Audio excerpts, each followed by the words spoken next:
এবছর আমার মেয়ের জন্মদিনটা আমরা সবাই মিলে কিভাবে কাটিয়েছিলাম সেটাই তোমাদের এই ব্লগের মাধ্যমে জানাবো। আজ যেন ঘড়ির কাঁটা 12টা ছুতেই চাইছে না। এখন ছেলে চুপ থাকলেও আসল এক্সাইটমেন্টটা ওরই ছিল।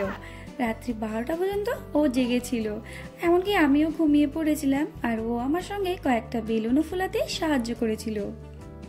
আর সকাল সকাল উঠে দেখি মা দেখছি রান্না শুরু করে দিয়েছে। তোড়জোড় একদম শুরু, কারণ আমার শরীর খারাপ ছিল, যাতে আমি রান্না না করি তাই মা নিজেই শুরু করে দিয়েছে। এই যে এবার মেয়ে বসে পড়েছে আর প্রথমে দিদাই ওকে আশীর্বাদ করবে, কারণ দিদাই সব। ও পেটে থাকতে দিদার কাছে আদর যত্ন পেয়েছে। এছাড়াও যখন জন্ম ওর হয় ও কিন্তু প্রথমে দিদার কোলেই চড়েছে, আর তারপরে দাদু, তারপরে পাপা, আর সব শেষে আমার। এমনকি প্রথম অন্ন ও দিদার হাতেই খেয়েছে, দিদার হাতের রান্না করা। তাই আজ ও দিদার হাতে প্রথম খাবে, কারণ এই 10 বছরে প্রথম জন্মদিনে ওর দাদু ও দিদা আসতে পেরেছে। আর এটাই হচ্ছে ওর এবছরে সব থেকে বড় উপহার। আর আমাদের বার্থডে গার্ল এবছর দাদু দিদার তরফ থেকে একটা সুন্দর সোনার লকেট গিফট পেয়েছে। এছাড়াও বেশ কয়েকটা উপহার পেয়েছে দাদু দিদার তরফ থেকে। জানো তো, জন্মদিন আসলেই ওর জন্মের সময়টা মনে পড়ে যায়। এই তো সেই দিন হলো 2.5 কেজি ওজনের পুচকিটা আজ 10 বছরের হয়ে গেছে।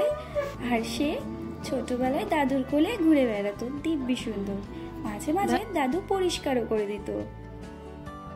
আপনাদের কাছে আমার অনুরোধ রইল, আপনারা ওকে মন ভরে আশীর্বাদ করবেন, যাতে ও জীবনে অনেক বড় হয়, সুস্থ হাসি খুশি থাকার সঙ্গে নিজের সমস্ত স্বপ্নগুলো পূর্ণ করতে পারে।